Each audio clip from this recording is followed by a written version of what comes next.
புதுக்கோட்டை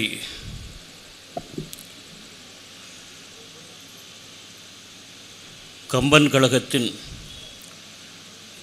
48வது கம்பன் பெருவிழா முற்றத்திலே பூத்திருக்கக்கூடிய அன்பு உள்ளங்கள் அனைவருக்கும் என் மனதிற்குள்ளே மழை பொழிகின்ற அன்பையும் நல்வாழ்த்துக்களையும் உரித்தாக்கிக் கொள்கின்றேன். வணக்கம்.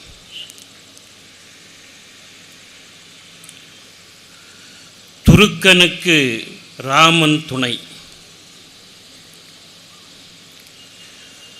துருக்கனுக்கு ராமன் துணை. கன்னியாகுமரி மாவட்டம் நாஞ்சில் நாட்டில்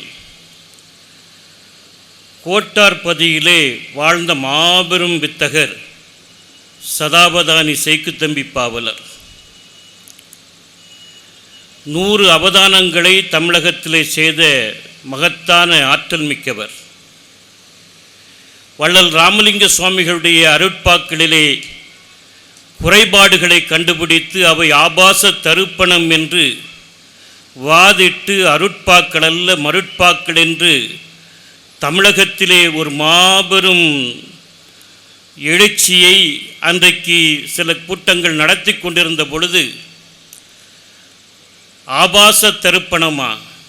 இல்லை, வள்ளலார் பாடல்களா பாசத்தருப்பணம் என்று வாதிட்டு வள்ளலார் பாடல்கள் அருட்பாக்களே என்று நிறுவிய பெருமைக்குரியவர் சதாவதானி சேக்குத்தம்பி பாவலர்.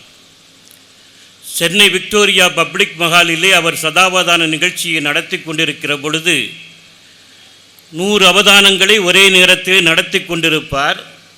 நிறைய ஈற்றடிகளை கொடுத்து செய்யுட்களை பாடச் சொல்வார்கள், வெண்பா பாடச் சொல்வார்கள், கட்டளை கலித்துறை பாடச் சொல்வார்கள். அப்படி அவதான நிகழ்ச்சியை நடத்தி கொண்டிருக்கிற பொழுது அவர் வெண்பா பாடுவதற்கு கொடுத்த ஒரு ஈற்றடி தான் துருக்கனுக்கு ராமன் துணை. ஒரு சிக்கலான விஷயம் இது. ஒரு முஸ்லிம் அவர் துருக்கனுக்கு ராமன் துணை வெண்பா பாடுங்கள் என்றார். உடனடியாக சதாவதானி சேக்குத்தம்பி பாவலர் பாடினார். விருத்தத்தில் கம்பநாடன் பாடிய நிறுத்த புகழ் நடைபயில் காவியத்தில் கருத்த பரதன் லக்குவன் சத்துருக்கனுக்கு ராமன் துணை என்று பாடினார். சத்துருக்கனுக்கு ராமன் துணை என்று பாடினார். கம்பராமாயணத்தின் அனைத்து பாடல்களுக்கும் அவர்களுக்கு மனனம். அதுபோல கம்பராமாயண சாயிபு என்று புகழ் பெற்றவர், கம்பராமாயண சொற்பொழிவுகள் மூலம் புகழ் பெற்றவர் தஞ்சாவூர் தாவூசா அவர்கள். கம்பனின் ஆழங்கால்பட்ட ஆய்வு உலகை வெளிப்படுத்தியவர் நீதியரசர் முமு இஸ்மாயில் அவர்கள். கம்பனுடைய காவியத்தினுடைய நுட்பங்களை எல்லாம் கவியரங்கங்களிலும் எழுத்திலும் பேச்சிலும் தமிழ் கூறும் நல்லுலகுக்கு பரிமாறியவர் கவியத்கோ அப்துல் ரஹ்மான் அவர்கள். தொடர்ந்து கவிமாமணி அப்துல் காதர் அவர்கள், பர்வின் சுல்தானா என்று ஒரு பரம்பரை கம்பனை பேசுவதற்கு இஸ்லாமிய சமுதாயத்தில் எப்பொழுதும் இருந்து கொண்டே இருக்கிறார்கள். நாங்கள் ஏன் கம்பனை பேசுகிறோம் என்றால் ஒரே ஒரு விஷயம்தான். கம்பன் காட்டுகின்ற ஒரு அழகான ஒரு சமூகம் இருக்கிறதே, அந்த சமூகம் எங்களுக்கு உடன்பாடான சமூகம் என்கிற ஒரே காரணத்தினால்தான் தொடர்ந்து கம்பனை பேசிக்கொண்டிருக்கிறோம். சகோதரர் மைப்பா நாராயணன் சொன்னார், கம்பனை படிப்பதற்கு முன்னால் நீங்கள் ஆழ்வார்களை படியுங்கள், திருக்குறளை படியுங்கள் என்று. நான் சொல்வேன், கம்பராமாயணத்தை படிப்பதற்கு முன்னால் நீங்கள் திருக்குரானை படியுங்கள், நபிகள் நாயகத்தின் வரலாறை படியுங்கள். திருக்குரானும் நபிகள் நாயகத்தின் வரலாறும் எந்த மானுடத்தை இந்த சமூகத்திலே எதிர்பார்க்கிறதோ அதை கம்பன் வடித்து தமிழுலகத்திற்கு தந்திருக்கின்றான். எனவே கம்பன் காட்டிய சமூகம் என்பது ஒரு அழகியல் சார்ந்த அற்புதமான சமூகம். கம்பராமாயணம் என்றாலே அயனம் என்பதற்கு பயணம் என்று பொருள் சொல்கிறார்கள் வடமொழியிலே. அது ராமனின் பயணம் என்று வருகிறது. பயணமே அழகானது தானே, பயணம் அழகானது. அதனால்தான் ராமாவதாரம் என்று கம்பன் பெயர் சூட்டிய பின்னாலும் வழிவந்தோர் என்ன செய்தார்கள், அவன் அழகூற அந்த ராமனுடைய பயணத்தை சித்தரித்த காரணத்தினால் கம்பராமாயணம் என்று நாம் போற்றி கொண்டாடி கொண்டிருக்கின்றோம். ஒரு அழகியல் சார்ந்த ஒரு அற்புதமான படைப்பு கம்பராமாயணம். காவியத்தை தொடங்குகிற பொழுதே அவன் தான் காவியம் பாடிய முயற்சியையே ஒரு அழகியலாக சொல்கின்றான். குழந்தைகளெல்லாம் புது வீடு கட்டினாலும் ரொம்ப பார்த்து பார்த்து இருக்கணும். ஏன்னா குழந்தைகள் எங்கேயா கிரிக்கிறக்கூடாதுன்னு நம்ம கவனமாக இருப்போம். தரையில் கீறுவாங்க, சுவத்தில் கீறுவாங்க. குழந்தைகள் கிறுக்கி வைப்பார்கள், நிறைய வளைந்து வைப்பார்கள். அதை விட ஒரு அழகான அற்புதமான ஓவியம் உலகத்தில் உண்டா? குழந்தைகளின் கிறுக்கலை விட. பிக்காசோ என்று சொல்லக்கூடிய உலகத்தினுடைய புகழ்பெற்ற ஓவியன், அவன் ஆரம்பத்திலே மரபு சார்ந்த ஓவியங்களை வரைந்து கொண்டிருந்தான். பிற்காலத்திலே அவன் என்ன செய்தான்? மாடர்ன் ஆர்ட்ஸ் என்று சொல்லக்கூடிய நவீன ஓவியங்களை வரைய ஆரம்பித்து விட்டான். எல்லோரும் சொன்னார்கள், அற்புதமான ஓவியங்களை வரைந்தவன் இன்றைக்கு என்ன மாடர்ன் ஆர்ட்ஸ் என்று ஏதோ சின்ன பிள்ளைகளுடைய சிலேட்டு கிறுக்கல் போல வரைந்து கொண்டிருக்கிறாயே என்று கேட்டார்கள். அதற்கு பிக்காசோ சொன்னாராம், நான் இதுவரை மரபு சார்ந்து வரைந்த ஓவியங்கள் எல்லாம் சின்ன பிள்ளையின் சிலேட்டு கிறுக்கல் போல வரைவதற்கு நான் எடுத்துக்கொண்ட பயிற்சி என்று சொன்னார். எனவே இது ஒரு அழகியல், குழந்தையின் சார்ந்த அழகியல். கம்பன் அதை பேசுகிறான். என்னுடைய காவியம் பாடிய முயற்சி இருக்கிறதே, அது குழந்தைகளுடைய கீறல் போன்ற என்று பேசுகிறான். குழந்தைகள் எதை செய்தாலும் அழகுதானே. என்னுடைய பேத்திகள் சமீபத்திலே ஊருக்கு வந்திருந்தார்கள். 4 பேத்திகள், 2+2, 2 ஒன்லி பேத்திஸ் தான் நமக்கு.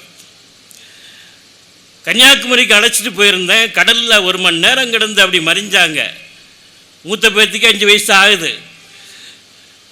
முடிச்சு வந்து கடை எப்படி இருந்துன்னு கேட்டேன். அவள் சொன்னா, சூப்பராக இருந்துப்பா, ஆனால் உப்பத்தான் அதிகமாக போட்டாங்கன்னா. நெக்ஸ்ட் டைம் வரும்போது கம்மி பண்ண சொல்லுங்க அப்பான்னா. ஏன்னா தாத்தாவை அப்பான்னு கூப்பிடுவாங்க, அங்கே கம்மி பண்ண சொல்லுங்க அப்பான்னா. என்ன அழகு இல்லையா? அப்படியே ஒரு மாலை கூப்பிட்டு போனேன். கிறிஸ்மஸ் நேரம். கிறிஸ்மஸ் தாத்தா அப்படி சாக்லேட்லாம் கொடுத்து குழந்தைகளுக்கு கூட நின்று ஃபோட்டோ எடுக்க வைக்க சந்தோஷமாக இருந்து. கிறிஸ்மஸ் தாத்தாவை பார்த்து ஒரு கேள்வி கேட்டா பாருங்க, கிறிஸ்மஸ் தாத்தா இங்கே இருக்கிறீங்க, கிறிஸ்மஸ் பார்ட்டி எங்கன்னு கேட்டா. உலகத்தில் யாரும் கேட்காத ஒரு கேள்வி. அழகியல் என்பது அந்த உரையாடலில் அவர்களுடைய செயல்களிலெல்லாம் வெளிப்படக்கூடியது. அப்படிப்பட்டதான் தன்னுடைய கவிதை என்கின்றான். அறையும் ஆடரங்கும் பட பிள்ளைகள் தரையில் கீறிட தச்சரும் காய்வரோ. அறைகளில் தச்சன புதுசாக கட்டின வீடுன்னு அர்த்தம். அது ஆடரங்கு. அறைகளிலையும் ஆடரங்குகளிலும் பிள்ளைகள் தரையில் கீறிட, அங்கங்கே கீறி வைத்திட தச்சரும் காய்வரோ. அப்பச்சிமார் கோவிச்சுக்கிடுவாங்களா? கோவிக்க மாட்டாங்களே இல்லையா? நிறையும் ஞானம் இலா என் புன்கவி முறையின் நூல் உணர்ந்தாரும் முனிவரோ. அதுபோலத்தான் முறையின் நூல் உணர்ந்த பெரியவர்களெல்லாம் ஆண்டோர்களெல்லாம் இந்த யான் எழுதி இந்த புன்கவியை பார்த்து சகித்துக் கொள்வார்கள், கோவப்பட மாட்டான் பேசுகிற பொழுது. அவன் காவியம் பாடிய முயற்சியே ஒரு அழகியல் சார்ந்த அற்புதம். அதைத்தான் பார்க்கிறோம். அந்த அழகியலை அவன் சித்திரத்திற்காக, கவித்துவத்திற்காக மட்டும் பாடவில்லை. மானுடத்தை பேசுவதற்கு, சமூகத்தின் அழகியலை பேசுவதற்கு பாடியிருக்கிறான். இப்பொழுதெல்லாம் யாரையும் ஊனமுற்றவர்கள் என்று நாம் சொல்லக்கூடாது. கூன், குருடு, நண்டி, சப்பானி போன்ற வார்த்தைகளையே பயன்படுத்தக்கூடாது. அப்படி பயன்படுத்தி ஒருத்தரை அழைத்தால் அது குற்றம், சட்டப்படி குற்றம். ஊனமுற்றவர் என்றே சொல்லக்கூடாது, மாற்றுத்திறனாளிகள் என்க வேண்டும். பேருந்துகளில் பயணம் செய்கிற பொழுது ஊனமுற்றோருக்கான இருக்கை என்று எழுதி போட்டாங்க. இப்போ மாற்றுத்திறனாளிகளுக்கான இருக்கை என்று எழுதி போடுகிறார்கள். Physically challenge. அவர்களிடம் ஒரு ஆற்றல் இருக்கும், அவர்களை மதிக்க வேண்டும். சிங்கப்பூரில் மெட்ரோ ட்ரெயினில் போனால் அங்கே உள்ளே நுழைந்தவுடன் 2 இருக்கைகளுக்கு மேல் எழுதி போட்டிருக்கிறார்கள். இது ஊனமுற்றோருக்கான இருக்கை என்றோ மாற்றுத்திறனாளிகளுக்கான இருக்கை என்று எழுதி போடவில்லை. அங்கே அற்புதமாக எழுதி போட்டிருக்கிறார்கள், உங்களை விட அதிக தேவை உள்ளோருக்கான இருக்கை என்று எழுதி போட்டிருக்கிறார்கள். என்னை விட அதிக தேவை உள்ள ஒரு முதியவர் வரலாம், ஒரு தாய் வரலாம், வயதான மூதாட்டி வரலாம், கர்ப்பிணி பெண் வரலாம், இயலாதவர்கள் நோயாளிகள் வரலாம். அவர்களுக்கு கொடு, உட்கார சொல்லு. உங்களை விட அதிக தேவை உள்ளோருக்கான இருக்கை. இதான் பண்பாடு. இது அழகியல் சார்ந்த சமூகத்தை காட்டக்கூடிய அற்புதமான பண்பாடு. சிலப்பதிகாரத்திலே பாண்டிமாதேவி தீக்கனா காணுகின்றாள். பாண்டியனிடம் சொல்வதற்காக அலங்காரம் செய்து கொண்டு அந்தப்புரத்திலே இருந்து வருகிறாள். வருகிற பொழுது அவரை சூழ்ந்து அந்த குற்றேவலர்கள், அந்தப்புரத்தில் பணியாற்றுகின்ற குற்றேவலர்கள் வருகிறார்கள். அந்தப்புரத்துக்குள் உடல் குறைபாடு உடையவர்களை மட்டும்தான் ஆண்களை பணியிலே அமர்த்துவார்கள். வருகிற பொழுது சிலப்பதிகாரத்தில் அந்த சித்திரத்தை இளங்கோவடிகள் பேசுகிற பொழுது கூனும் குரலும் ஊமமும் கூடிய குறுந்தொழில் இளைஞர் செறிந்து சூழ்தர என்று பேசுகிறார்.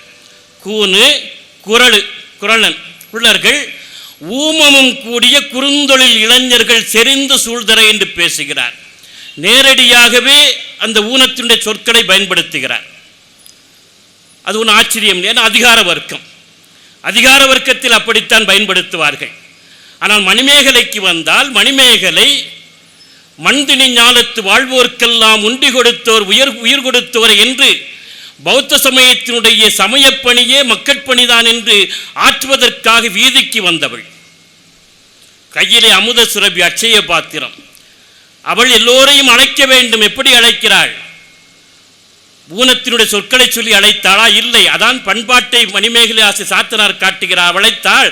காணார், கேளார், கால் முடப்பட்டோர், பேணுனர் இல்லோர், பிணி நடுக்குற்றோர் யாவரும் வாரியன்னா.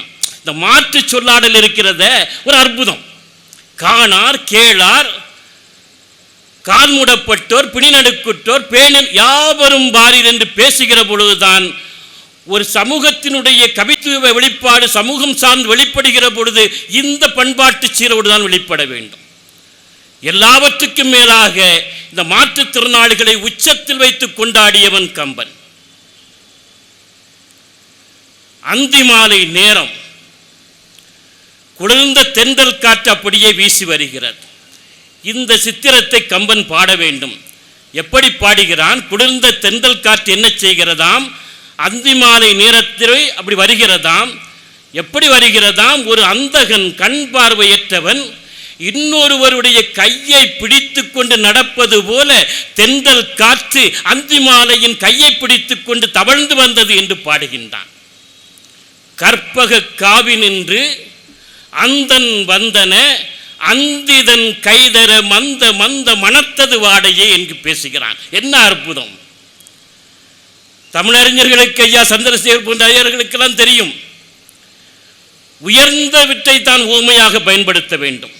ஓமை உயர்ந்ததன் மேற்றை என்று தொல்காப்பியன் பேசுவான். நிலா முகத்தாள் என்று சொன்னால் நிலா உயர்ந்தது. அது என்றும் ஒரே மாதிரிதான் அழகியலோடு இருக்கும். முகம் மாறிவிடும். மலர் முகத்தான் என்று முகத்தாள் என்று சொன்னால் மலர் எப்பொழுதும் அழகாக பூக்கும், முகம் மாறிவிடும். உயர்ந்த இயற்கையினுடைய அம்சங்களைத்தான் ஓமையாக பயன்படுத்துவார்கள். அதானே மரபு. ஆனால் இங்கே தென்றலைத்தான் நாம் எப்பொழுதும் ஓமையாக கொண்டு வருவோம். காதலி தென்றல் போல நடந்து போனான். கண்ணதாசன் கூட பாடுவான். சித்திரத்தால் அடிச்சுவட்டை தேடி பார்த்தான், தென்றலது சென்றதற்கு சுவடு ஏது, கைத்திரத்தால் தரை தடவி பார்த்து கண்ணாள், கால்பட்ட இடத்தில் இளம் சூடு கண்டான் பாடுவார். காதலிக்கு தென்றலை நடந்து காட்டலாம். ஆனால் தென்றல் இயற்கையினுடைய உயர்ந்த ஓமானமாக இருக்கக்கூடிய தென்றலுக்கு ஓமை சொன்னான் பாருங்க, ஒரு மாற்றுத்திறனாளியை. அதான் கம்பனுடைய சிறப்பு. பார்வையற்ற ஒருவன் எவ்வளவு உயர்ந்தவன் என்று சொன்னால் அவன் ஓமையாக வருகின்றான். யாருக்கு? தென்றலுக்கு ஓமையாக வருகின்றான். கற்பக காவி நின்று அந்தன் வந்தன அந்திதன் கைதர மந்த மந்த மணத்தது வாடையை என்று பேசுகிற பொழுது ஒரு அழகியல் என்பது சமூக அழகியலாக இங்கே தான் மாறிப்போகிறது. எது அழகான சமூகம்? எது அழகான பூந்தோட்டம்? ஒரே மாதிரி மலர்கள் இருப்பதெல்லாம் அழகான பூந்தோட்டமா? ஒரே வகை பறவை இனம் மட்டும் இருப்பது அழகான சரணாலயமா? கிடையாது. பல்வேறு நிறம் அழகுடைய மலர்கள் அங்கே இருக்க வேண்டும். பல்வேறு வண்ண பறவைகள் இருக்க வேண்டும். ஒரு பன்முகத்தன்மை கொண்டதுதான் ஒரு அழகான சமூகமாக இருக்க முடியும். ஒரே மாதிரி இருந்தால் அது குழப்பத்திற்கான வழிதான். இப்போ ரெட்டை குழந்தைகள் பிறந்திருக்கும் பார்த்துருப்பீங்க.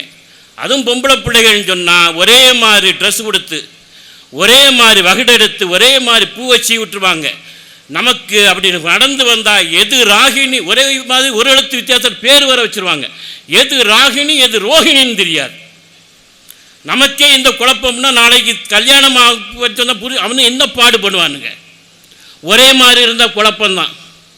ஒரு வீட்டில் பிறக்கக்கூடிய எல்லாருக்கும் 100 கிராம் ஒரு பிராண்டட் சோப்பு அடுக்கி வச்ச மாதிரி பிராண்டட் மூஞ்சி இருந்துன்னு வச்சுக்கிடுங்க, எப்படி இருக்கும்? ஒரே குழப்பம்தான். ஒரு கண்ணாடி கண் பார்வை சரியில்லைன்னு சொல்லிட்டு கண் மருத்துவமனைக்கு போனான். போய் கண்ணெல்லாம் டெஸ்ட் பண்ணி கண்ணாடியை போட்டு வந்தான். வந்து வீட்டு வாசலில் ஏறின உடனே ஏம்மா கண்ணாடி நல்லா இருக்கான்னு கேட்டான். அவள் சொன்னா கண்ணாடி சூப்பராக இருக்கு, ஆனால் உங்கள் வீடு 4 வீடு தள்ளி இருக்குன்ட்டான். ஏன்னா வீட்டையெல்லாம் ஒரே மாதிரி கட்டி வச்சிருக்கான், நம்மால் வேற வீட்டுக்குள்ளே புகுந்துடுறான். ஒரே மாதிரி இருந்தால் குழப்பம் தான் மிஞ்சும், வேறுபாடுகள் தான் அழகு. இறைவனுடைய படைப்பாற்றுடைய மகத்துவமே அதுதானே. வேறுபாடுகளோடு மனிதனை படைத்திருப்ப ஒருவரை போல ஒருவரை படைக்கவில்லை என்பதுதான் படைப்பினுடைய அற்புதம். இதை அங்கீகரித்தாக வேண்டுமா இல்லையா? ஆனால் மனித சமூகத்தில் என்ன செய்தார்கள்? ஒரு மனிதனை பார்த்தவுடன் தன்னை விட கீழானவன் கேவலமானவன் என்று நிறத்தை வைத்துத்தான் முதலிலே முடிவு செய்தார்கள். கருப்பா அவன் என்னை விட இழிந்தவன் என்ன. உலகத்திலே தான் அடிமைத்தனத்தினுடைய முதல் குறியீடு. 1936 ஜெர்மனில் பெர்லினில் ஒலிம்பிக் போட்டி நடக்கிறது. அந்த போட்டியின் மிகப்பெரிய ஒரு சாதனையை ஜெசி ஓவன் என்கின்ற அமெரிக்க இளைஞன் நிகழ்த்துகின்றான். தடகள போட்டிகளில் 4 தங்கப்பதக்கங்களை பெற்றான். அதுவரை யாரும் பெற்றதில்லை. எனவே கடைசி நாள் இறுதி விழாவிலே அதிபர் ஹிட்லர் பங்கேற்கிறார். ஹிட்லர் கரங்களால் ஜெசி ஓவனுக்கு அந்த தங்கப்பதக்கங்களை அணிவித்து கௌரவிக்க வேண்டும் என்று ஒலிம்பிக் கமிட்டி முடிவு செய்கிறது. ஹிட்லர் மேடையிலே அமர்ந்திருக்கிறார். ஜெசி ஓவனுடைய சாதனைகள் அங்கே அறிவிக்கப்படுகிறது. அவன் மேடைக்கு அழைக்கப்படுகிறான். 4 தங்கப்பதக்கங்களையும் ஹிட்லர் கையிலே கொடுக்கிறார்கள். ஹிட்லர் தங்கப்பதக்கங்களை வாங்குகிறார். ஜெசி ஓவன் அவர் முன்னால் தலைகுனிந்து தங்கப்பதக்கங்களை ஏற்பதற்கு நிற்கிற பொழுது அவன் முகத்தை பார்க்கிறார் ஹிட்லர். அப்படியே தங்கப்பதக்கங்களை மேசையிலே போட்டுவிட்டு உட்கார்ந்து விடுகிறார், அவனை கௌரவிக்காமல். அரங்கு அதிர்ந்து விடுகிறது. ஜெசி ஓவன் அவமானப்பட்டு வெளியே போகிறான். 4 தங்கப்பதக்கங்களை பெற்ற ஒரு அமெரிக்க இளைஞனை ஹிட்லர் கௌரவிக்காததற்கு என்ன காரணம் தெரியுமா? ஜெசி ஓவன் அமெரிக்காவுடைய கருப்பர் இனத்து இளைஞன் என்கிற ஒரே காரணத்தினார். அப்படி அவமானப்படுத்தியது மட்டுமல்ல, ஹிட்லர் பேசுகிறத சொன்னார், கருப்பர்கள் டார்வின் இருக்கிறான குரங்கிலிருந்து மனுஷன் வந்தான்னு பேசினானே, அவன் இன்னொன்னையும் சொன்னான், கருப்பர்களும் குள்ளர்களும் பரிணாம வளர்ச்சியில் பின்தங்கியவர்கள், வெள்ளையர்களும் நெட்டையர்களும் பரிணாம வளர்ச்சியில் முன்னேறியவர்கள் சொன்னான். அவனுடைய அறிவியல் தத்துவம் கூட வெள்ளையக ஆதிபத்தியத்துக்கு துணை போயிருக்கிறது. எனவே கருப்பர்களும் குள்ளர்களும் இன்னும் பரிணாம வளர்ச்சியில் பின்தங்கி இருக்கிற காரணத்தினால் விலங்கிலிருந்து மனுஷன் வந்தான். எனவே இவனிடம், இந்த கருப்பனிடம் இன்னும் விலங்குத்தன்மை இருக்கிறது. அதனால்தான் மற்றவர்களை விட வேகமாக ஓடி பதக்கங்களை பெற்றிருக்கிறான். எனவே இந்த பதக்கங்களை ரத்து செய்ய வேண்டும் என்று ஹிட்லர் பேசினார் 1936. ஆனால் 1000 ஆண்டுகளுக்கு முன்னால் என் கம்பன் என்ன செய்தான்? தன் காவிய நாயகனை கருப்பாக படித்து அவன்தான் அழியா அழகுடையவன் என்று சொன்னான். தெருவிலே ஒரு குழந்தை விளையாடி கொண்டிருக்கிறது. ஒருவன் சொன்னான், உலகத்திலே அழகான குழந்தை இந்த குழந்தை தான் என்றான். பார்த்தா கண்ணங்கரேர்னு இருக்கு, தொட்டு திருஷ்டி பொட்டு வைக்கிறான் போல் இருக்கு, அப்படி கருப்பு, மூக்கெல்லாம் ஒழுகிக்கிட்டு இருக்கு, உடம்பெல்லாம் புழுதி அழுக்கு. அவன் சொன்னான், உலகத்திலேயே அழகான குழந்தை இந்த குழந்தை தான். உலகத்திலேயே அழகான குழந்தை இந்த குழந்தையா? எப்படின்னு கேட்டா, அது ஏன் குழந்தைன்னா, காக்கைக்கும் தன் குஞ்சு பொன் குஞ்சு தானே. நான் கேட்கிறேன், கருப்பாக இருக்கிற காரணத்தினால் பெற்றவர்கள் வெறுக்காத பொழுது மற்றவர்கள் வெறுப்பதற்கு என்ன உரிமை இருக்கின்றது? எந்த உரிமையும் கிடையாது. கம்பன் பேசினான், தன் காவிய நாயகன் மூலம் பேசினான். வெய்யோன் ஒளி தன்மேனியின் விரிசோதியின் மறைய பொய்யோ எனும் இடையாளோடும் இளையானோடும் போனான், மையோ மரகதமோ மடைமுகிலோ மரிகடலோ ஐயோ இவன் அழகென்பதோர் அழியா அழகுடையான. இது அங்கீகாரம். ஒரு பன்முகத்தன்மை உடைய சமூகத்தில் நீ யாரை கீழ்மட்டத்தில் நிறத்தின் அடிப்படையில் வைக்கிறாயோ அவனை அங்கீகரித்து உயர்த்தி வைத்து அந்த சமூகத்தினுடைய அழகை காட்டக்கூடிய பக்குவத்தை கற்றுத்தந்தவன் கம்பனாக இருக்கின்றான். ராமனை மட்டுமா கற்றுத்தந்தான்? குகனும் அந்த நிறந்தானே, ஒரு வேடர் குலத்தை சார்ந்தவன். அப்படிதானா? நம்ம வேடர் குலம் சொன்னால் அன்னைக்கு புரியாது. ஷெட்யூல் ட்ரைப், மலை ஜாதி இனம், பட்டியலில் கடைசி ஜாதி பட்டி சார்ந்தவன். அவனை அங்கீகரித்தானே இல்லையா? அவனை மட்டுமா அங்கீகரித்தான்? அவனுடைய கலாச்சாரத்தை, பண்பாட்டை அங்கீகரித்தான். எந்த சமூகமாக இருந்தாலும் அந்த சமூகத்தினுடைய கலாச்சாரம், பண்பாடு, நம்பிக்கைகள் எல்லாம் போற்றப்பட வேண்டும், மதிக்கப்பட வேண்டும். இதுதான் ஒரு ஜனநாயக அமைப்பினுடைய செழுமையாக இருக்க முடியும். குகனுடைய அனைத்து கலாச்சார பண்பாட்டையும் ராமன் அங்கீகரித்தான். மீனையும் தேனையும் கொண்டு வந்தான் பார்ப்பதற்கு. அது குகனுடைய அன்பின் உயர்த்தையும் அன்பின் ஆழத்தையும் காட்டக்கூடியது. தேன் உயர்ந்த மலையிலே உயர்ந்த மரத்திலிருந்து எடுக்கப்படக்கூடியது. மீன் ஆழ் சுனையிலே, ஆழமான சுனையிலே இருந்து பிடிக்கப்படுவது. அவனுடைய அன்பின் உயரத்தையும் அன்பின் ஆழத்தையும் வாமனன் அளந்தது போல குகன் அளந்து கொண்டு வந்து கொடுத்தான். பெண்ணுக்கு மண்ணுக்குமாக அன்பின் அடையாளத்தை கொண்டு வந்து கொடுத்தான். சுற்றி இருந்த முனிவர்கள் எல்லாம் முகம் சுளித்தார்கள், இதை போயா கொண்டு வருவதென்று. ஆனால் முருவலன் விளம்பலுற்றான். புன்னகையோடு நீ அன்போடு கொண்டு வந்த காரணத்தினால் எனக்கு இது ஆகும் என்று ராமன் ஏற்றுக்கொண்டான் என்று சொன்னால், அவர் அடித்தட்டு சமூகத்தினுடைய கலாச்சாரத்தை, பண்பாட்டை அங்கீகரித்தான் ராமன் என்று கம்பன் பேசுகிற பொழுதுதான் இதான் பன்முகத்தன்மையுடைய அற்புதம், அழகு. இதான் அழகு. இதோடு மட்டுமா நின்றான் கம்பன்? இல்லை, எத்தனை பேரை சகோதரர்களாக ஆக்கி வைத்தான்.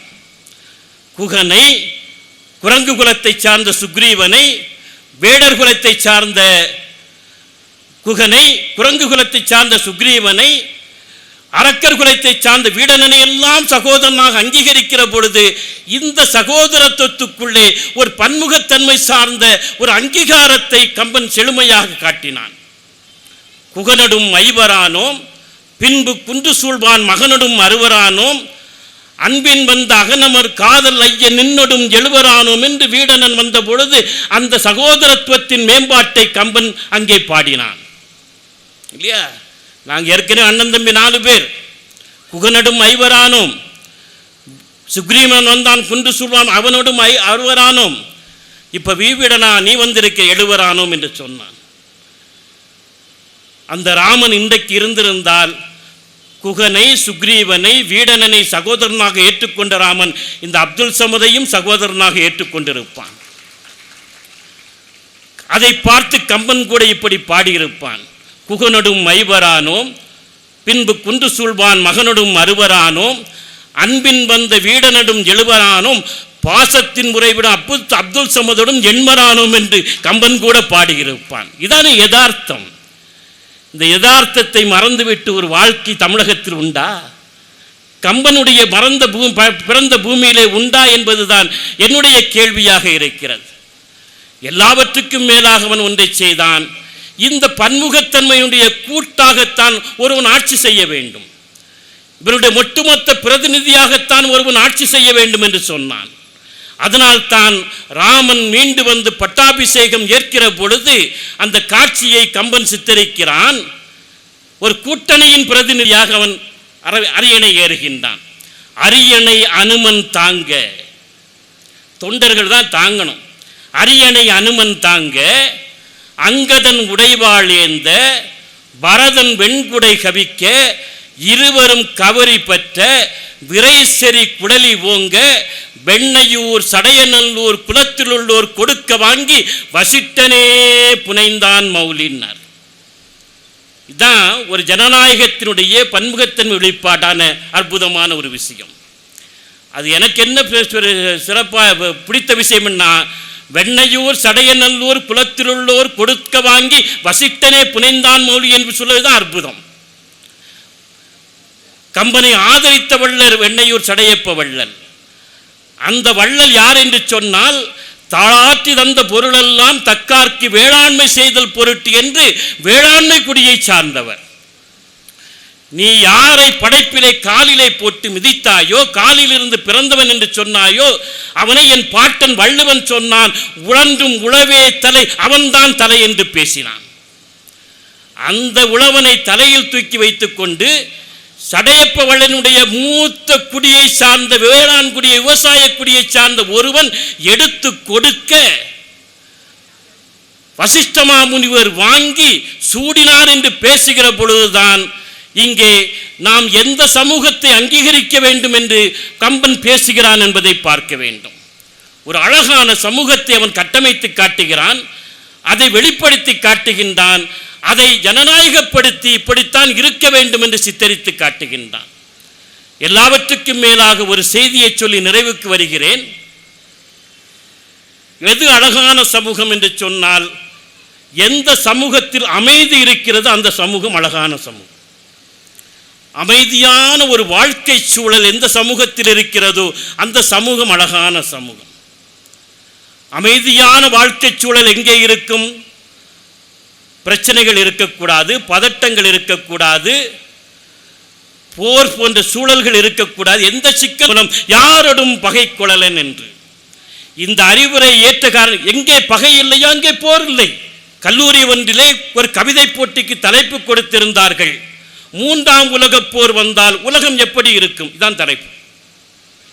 3ஆம் உலகப் போர் வந்தால் உலகம் எப்படி இருக்கும்? இதான் தலைப்பு. ஒரு மாணவன் எழுதினான், 3ஆம் உலகப் போர் வந்தால் உலகம் எப்படி இருக்கும்? இதான் கவிதை. இருக்காது, இருக்கிறதுக்கு சான்ஸ் இல்லை. அதனால்தான் விஞ்ஞானி ஐன்ஸ்டீனிடம் கேட்டார்கள், 2ஆம் உலகப் போருடைய பேரழிவுகளை சந்தித்தவர், பார்த்தவர் அவர். அந்த அணு ஆயுதம் தயாரிப்பதற்கு ஒப்பந்தத்தை அது தயாரிக்கலாம் கையெழுத்து போட்டவர்கள் அவர் ஒருத்தர், அது வேற வேற. அதை வருத்தப்பட்டார்.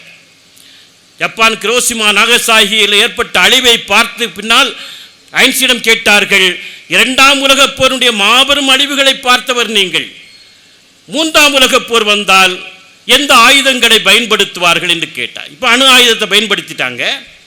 3ஆம் உலகப் போர் வந்தால் எந்த ஆயுதங்களை பயன்படுத்துவார் என்று கேட்ட பொழுது ஐன்ஸ்டீன் சொன்னார், 3ஆம் உலகப் போர் வந்தால் எந்த ஆயுதங்களை பயன்படுத்துவார்கள் என்று எனக்கு தெரியாது, ஆனால் 4ஆம் உலகப் போர் வந்தால் எந்த ஆயுதங்களை பயன்படுத்துவார்கள் என்று எனக்கு தெரியும், அது கற்களாலும் மரங்களாலும் ஆன ஆயுதங்கள் என்று எச்சரித்தார்.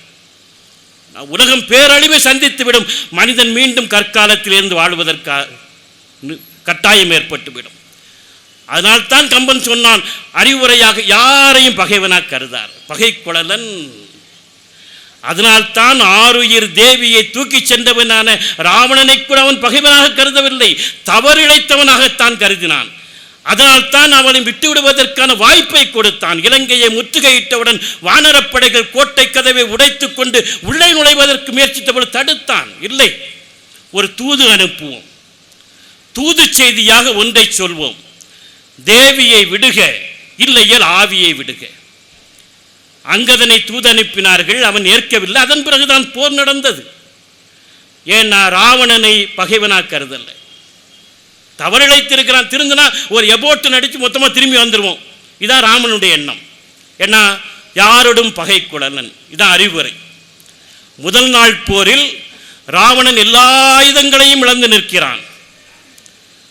தேர்ச்சாரதி மாதலை சொல்கிறான், ராமச்சந்திரமூர்த்தி விடுங்கள் அம்பை, கணையை சாகடியுங்கள் என்று சொல்கிறான். இல்லை, நிராயுதபாணியாக நிற்கக்கூடியவனை கொல்லக்கூடாது, இன்று போய் போர்க்கு நாளைக்கு வா என்றான். என அவனை பகைவனாக கருதல்ல. அடுத்த நாள் எல்லா விதமான ஆயுதங்களையும் தரித்து ராவணன் வந்து நின்ற பொழுது நாகாசுரத்தை ராமன் எய்கின்றான். அதனுடைய நச்சுப்புகையினுடைய வீச்சு தாங்க முடியாமல் ராவணன் மயக்கமுற்று மூச்சை விட்டு இழந்து விடுகின்றான். விடுங்கள் ராமச்சந்திரமூர்த்தி கணையை என்கிறான் மாதிரி. இல்லை, மயங்கிய நிலையில் இருக்கக்கூடியவனை கொல்லக்கூடாது, மயக்கம் தெளிந்து இழட்டும், அதன் பிறகு பார்த்து கொள்ளலாம் என்று மயக்கம் தெளிந்த பின்னால் தான் அவனோடு போரிட்டு கொண்டான். ஏன் அவனை பகைவனாக கருதல்ல. இலங்கையிலே சிங்கள ஏகாதிபத்தியம் இராணுவம் தமிழர்கள் பகுதியில் கொத்து கொத்தாக ரசாயன குண்டுகளை தூக்கி போட்டது. வெடித்து சிதறிய ரசாயன குண்டுகளுடைய நச்சுப்புகையினுடைய தாக்கம் தாங்க முடியாமல் ஆயிரக்கணக்கான பேர் மயங்கி கிடந்தார்கள், நூற்றுக்கணக்கான பேர் செத்து போனார்கள். அந்த இராணுவம் என்ன செய்தது? AK-47 பயங்கி கிடந்தவர்களை புரட்டி போட்டு பார்த்து அதில் யாரெல்லாம் நெஞ்சு நிமிர்ந்தவர்கள் இருக்கிறார்களோ அத்துணை பேரையும் மயங்கி நிலையிலேயே சுட்டு கொண்டது. அதே இலங்கைக்கு தான் கம்பன் தன் காவிய நாகனாக நம் ராவனை அழைத்து கொண்டு சென்று மயங்கிய நிலையில் கிடக்கக்கூடியவனை கொல்லக்கூடாது என்று சொல்லக்கூடிய பண்பாட்டை உலகுக்கு கற்றுக் கொடுத்தான் என்று சொன்னால் ஒரு அற்புதமான சமூகம், அமைதியான சமூகம் உருவாக வேண்டும். அந்த சமூகம் எல்லாரையும் அங்கீகரிக்கக்கூடிய சமூகமாக இருக்க வேண்டும். எல்லாருடைய கலாச்சாரங்களையும் நம்பிக்கைகளையும் கொண்டாடக்கூடிய பன்முகத்தன்மை பெற்ற ஒரு ஜனநாயக சமூகமாக இருக்க வேண்டும். அந்த சமூகத்தை தான் கம்பன் தன் ராமராஜ்யமாக இந்த மண்ணிலே நிறுவ வேண்டும் என்று காவியம் எழுதினான். நன்றி, வணக்கம்.